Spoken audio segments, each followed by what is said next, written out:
Hello and welcome to Magic Concepts, a series where we explore different Magic the Gathering concepts, starting from zero knowledge in the game and going all the way through Pro Tour level strategies. In part 4 of this series, we will be covering one of the most exciting, crucial, and difficult to navigate parts of gameplay, combat. So each player starts the game with 20 life, and the game is over when one player goes all the way down to 0.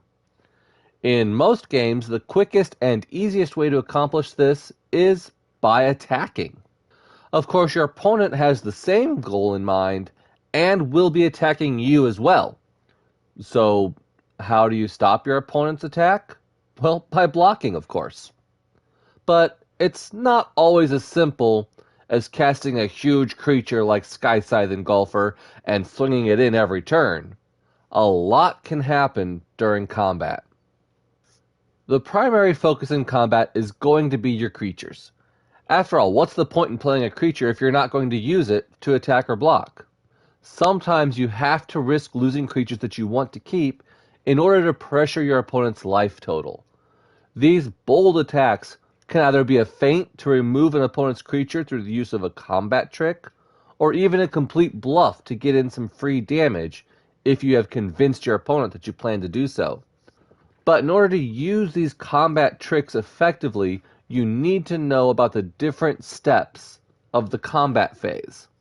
And the combat phase has 5 steps, starting with the beginning of combat step, declare attackers, declare blockers, resolve combat damage, and end of combat. The beginning of combat step is where you evaluate the board state and determine whether or not you want to attack. For example, if you have a Kuldotha Cackler and your opponent has Helana Elena partners, do you want to attack? Should you attack? If you don't attack, will your opponent attack back in? What are your options if they block? And none of these questions really have definite answers. But you look at the creatures on the board, the cards in hand, any mana open, and you try to make the best guess as to how combat will play out. So if you have a burn spell, which is a spell that can deal damage directly to a creature, then you can kill a creature right now, even before it has a chance to be declared as an attacker or a blocker. And if that's the opponent's only creature, then it makes combat really very simple. But keep in mind that your opponent has the same opportunity to kill your creatures as well. Now, once both players have had the chance to act, if neither player has anything to do at this time, combat progresses to the declare attackers step. This step is pretty self-explanatory. The attacking player declares which creatures, if any, they are going to attack with and who or what they are attacking. Remember that your opponent is not the only target. Planeswalkers can be attacked as well, and with the new March of the Machines expansion, the card type battles will be introduced that can also be attacked. Attacking creatures will generally tap, or turn sideways, when they are declared as an attacker. Now, some creatures have abilities that trigger whenever they attack, and those will happen as soon as this declaration is made. And once all attackers have been declared, and you have to declare all of your attackers at once, then there is another chance to respond, at which point you could cast a creature with Flash as a surprise blocker. So Arlen's +1 ability here we see, up until your next turn you may cast any creature as though it had Flash, meaning as an instant, and it enters with a +1/+1 counter, so that's really cool.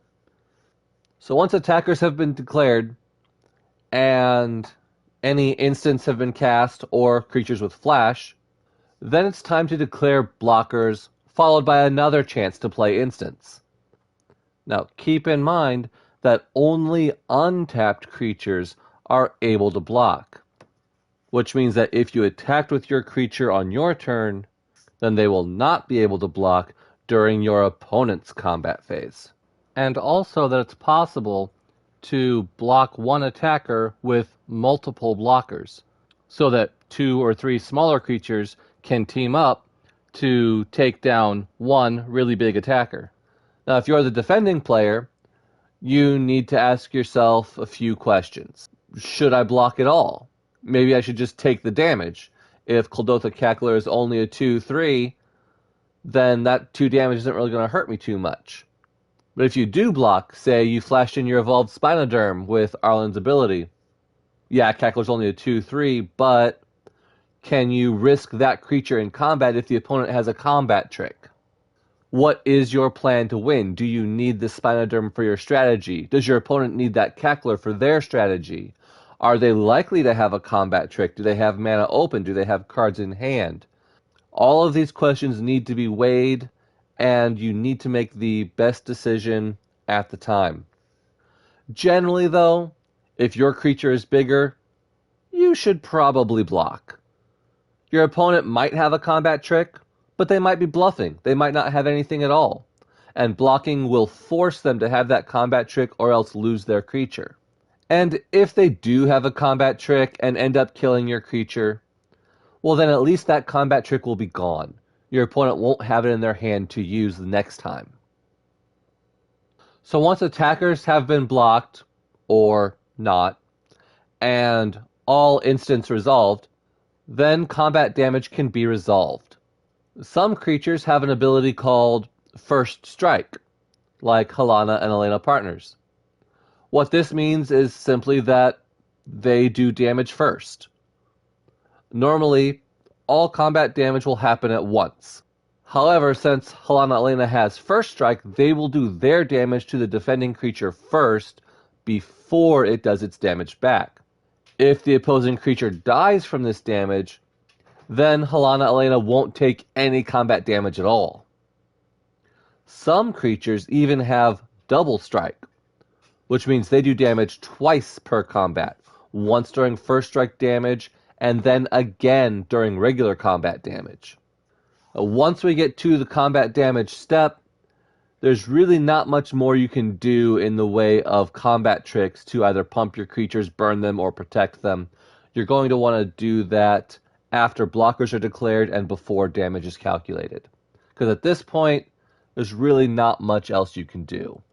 So once combat damage has been resolved, any creatures that have been dealt lethal damage, which means damage equal to or greater than their toughness, that creature will then die and remove from the battlefield and go to the graveyard. Any ability that happens when a creature dies will trigger now, and then there is another chance to cast instant spells, including perhaps more burn spells to finish off damaged creatures. But there's really no need to do that now, since damage doesn't heal off of a creature until the end of the turn, and there is still a second main phase before that happens.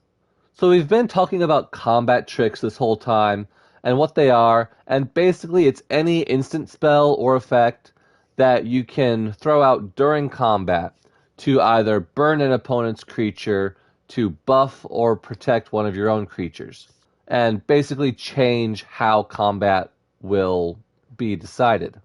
So we've seen different examples already through spells like Infectious Bite and Volt Charge of different burn spells, but there are other tricks too, such as a pump spell, like how Tyvar's Stand here will increase a creature's power and toughness.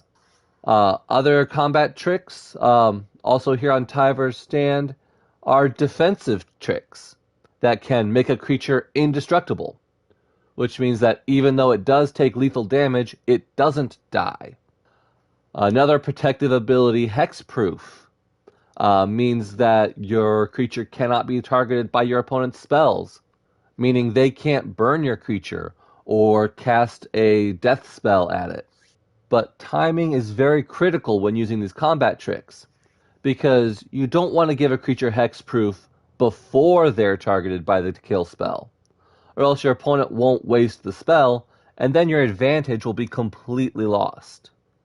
So speaking of timing, you might ask, when is the best time to cast all of your different combat tricks? And we've already kind of gone over that a little bit, but essentially the beginning of combat step is the best time to cast tap spells that tap down your creatures or otherwise prevent them from attacking to begin with. This also includes burn spells and other hard removal spells to just take them off the board entirely. Once your opponent has declared attackers, then the best spells to cast would be either burn or hard removal to take that attacker off the board, or to flash in creatures as surprise blockers. After blockers have been declared, the best combat tricks to use at that point are either pump spells to make your blockers bigger, to make your attackers bigger, or other defensive spells, such as indestructibility, to make your creatures survive the combat. Once the combat phase has progressed to the combat damage step, there's really not a whole lot you can do as far as combat tricks. At the end of combat, your creatures have already been dealt damage, they have already perhaps died, and there's not really a whole lot you can do except for cast more burn spells or removal to finish off damaged creatures. But there's another main phase coming up that you can cast sorcery speed removal, so you don't have to burn an instant here.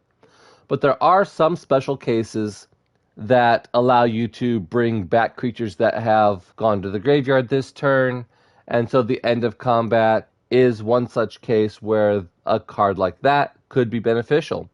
So you definitely need to be careful when you're using your combat tricks. Not just for proper timing, but also because your opponent might have a combat trick too. Using a fight spell like Ruthless Predation could accidentally kill your creature too, if your opponent has a pump spell to make their creature bigger in response, or a kill spell that will take your creature off the board entirely, or maybe a way to give their creature Death Touch, which will effectively do the same thing. But when all is said and done though, the big question is always, to attack or not to attack. Especially if creatures and board states are evenly matched and you have mana open and cards in hand, an attack will make your opponent question your motives. Do you have a pump spell? Do you have some burn? Or maybe those 2 cards in your hand are just dead lands that you've been holding on to bluff a combat trick. Is trading creatures worth it? Or would your opponent just rather take the damage? Can they afford to take the damage? Have you gotten so much damage in that they have to block your Magmatic Sprinter with their Kadolfa Cackler? Sometimes bluffing can push through some extra damage if your opponent is not willing to risk their creatures to a potential combat trick. But then later on in the game, when they have to block, well then you'll have had some extra turns to draw into those combat tricks, and I have actually turned some potential losses into victories by bluffing successfully. So in general, you should probably attack and block whenever possible. After all, that is the most effective way of reducing your opponent's life total to 0. But definitely be careful that you don't do so recklessly. Always attacking can be just as bad as never attacking. But keep in mind that bluffing a combat trick can be a successful strategy. And even if your opponent calls your bluff, 1-for-1 trades can still be beneficial since your opponent's creature dies too, even if you are losing yours in the process. Using combat tricks appropriately can turn the course of combat in your favor and even the entire game. But timing is very critical, and knowing the course of combat will help you plan your attack and your defense. But let's go ahead and see some of these concepts in practice. Alright, so we've got a mountain and our rabbit battery. That's the fastest start we can get. We've even got Halana and Spinoderm for our top end. But the only thing we're missing here is our ramp. But, I mean, we've got enough mana in hand to get started, so let's go ahead and beat the face. So the opponent is also on red. Ooh. Alrighty, so he's got a monkey on his shoulder. If I swing in here, I will take that out if he blocks. So this is one of those things. Is it worth attacking? Do I want to risk my rabbit battery dying? Knowing that I've got creatures coming up. And, well, is my opponent even going to block? so let's go ahead and swing in. If he blocks, we'll make a trade. If not, he might value his Simian Sling, which he does, and I get a free point of damage.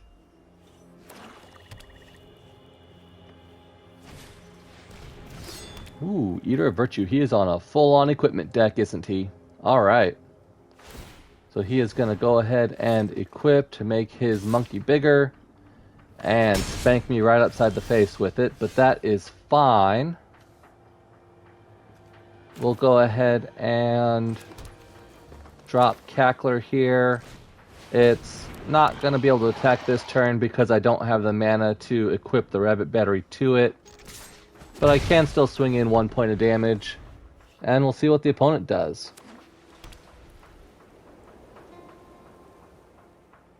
Working tricolor, alright.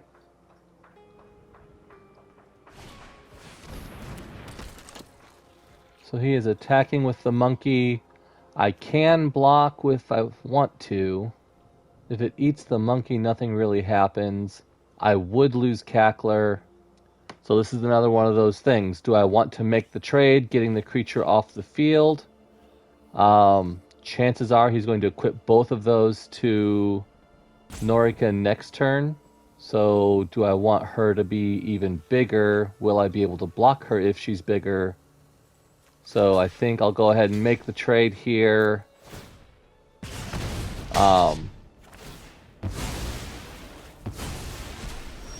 Not really going to help me out this turn, but so he's going to attack Eater of Virtue, attach Eater of Virtue to the Norika Yamas, whatever, making it a 5/2. And then he's probably going to attack with it. If I cast Spinoderm, it will probably die. I think, honestly, my best bet here, drop Arlen. She might just be a decoy. I'll go ahead and -3 to make some blockers. And I'm not going to attack with my Rabbit Battery. That would just kill it for no reason. So if he equips and swings in, I can block with one of my Wolf tokens. I don't really mind if they die so much. And then next turn, I can start casting some other things. Okay. So yep, he's equipping Eater of Virtue. And he is going to swing in with a 5/2 lifelink. Ooh, Rabbit Battery. He's got one of his own.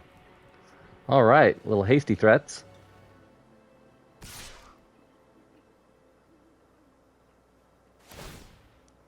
Alright, so he is attacking with the 5/2 lifelink. Vigilance. So yeah, I'll go ahead and drop a wolf in front of it. That's fine. I'll lose the wolf, but he'll lose his guy. The sword will just eat it, and his next creature will get... Oh, he's going to sack to make it indestructible. Alright, that's fine too.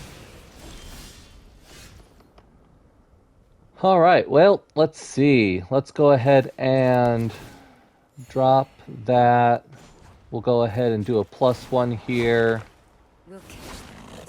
So now I can either keep my mana open, so the next all my creatures now have flash, which means that I can keep all my mana open, see what he does, and then play any of my spells next turn. I could drop Spinoderm as a 6/6 because it will get a +1/+1 counter.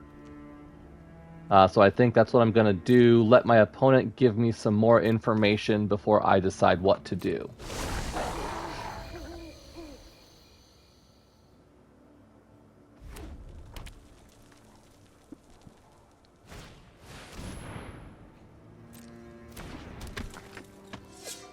Okay, so let's see what he does. I can cast any one of my spells this turn. If he goes to equip the Rabbit Battery over here, it will be too powerful for my Spinoderm to block, so I can Volt Charge it in response. And that will essentially stop all of his attacks this turn. If he doesn't equip the Rabbit Battery... Oh, he's equipping it over there. That's fine. he can do that. So now we're going to go to attackers. Is he going to swing both of them at Arlen? No, he's not going to swing at all. All right. So I think my play here is to drop Helena and Elena. So it will get a +1/+1 counter, which makes its ability even stronger. I can +2 for mana, which will actually give me enough to drop Sky the Engulfer. We are going to put Rabbit Battery on Helena, which will make it bigger, which will let me put more +1 counters. I'm going to diversify my threats and put it on the wolf. So I now have 2 6-power creatures, which will really make my opponent think twice about attacking into me.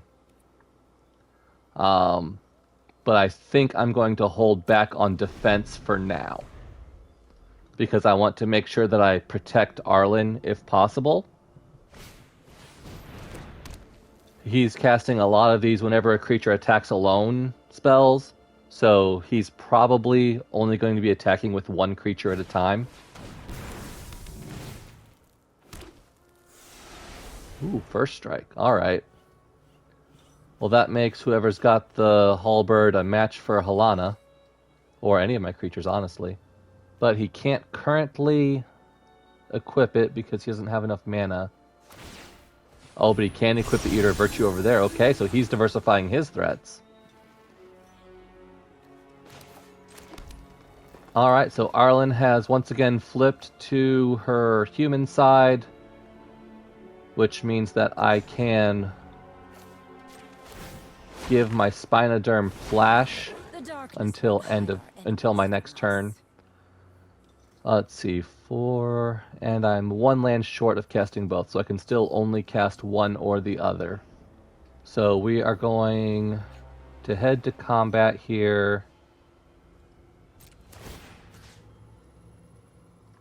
We'll make Engulfer bigger, but still not attack because I want to protect Arlen, and we'll see what my opponent does. Just a land. Okay, so opponent's in a tight spot here. He's got 3 smaller creatures against my 3 bigger creatures. So I've got a pretty good advantage here. So he is going to re-equip. Okay, that's fine. So now he's got... Is he going to equip the halberd too? Okay. Sure. So with him putting everything on a 2 power or a 2 toughness creature, my Volt Charge can really do some damage here. Okay, he's even gonna... But still, that Rabbit Battery will only give it +1/+1. So it will still be a 3-power creature. And now opponent has used all of his mana. He's going to go ahead and attack in with a 6/3, first strike, vigilance, trample, whatever. He's not going to swing in. Okay, then I'll cast my Spinoderm with a +1/+1 counter. Alright, I mean, if opponent's just going to give me the board, I'll go ahead and take it. We'll go ahead and cast Volt Charge up here.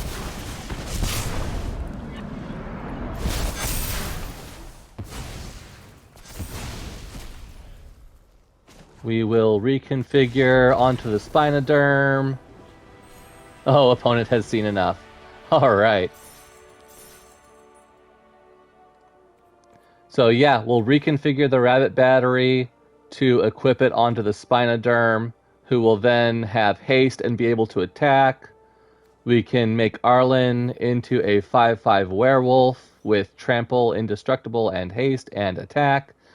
So opponent was looking at a whole board of creatures coming straight at his face, and yeah, there was no way he was getting through that. Okay, so as you can see, even I get things wrong sometimes. A lot of the times. Maybe most of the time. But it just goes to show that combat can be especially tricky to manage, especially in the heat of the moment. So just do your best, take advantage of the board state, try to keep everything in mind, use your tricks, and don't be too hard on yourself if you mess up. Just learn from it, pick yourself back up, and do better next time. And honestly, that's most of what the game is about.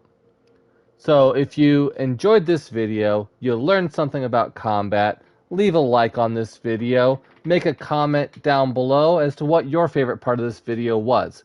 If you saw any other mistakes I made during gameplay to where I could have navigated combat even better, let me know.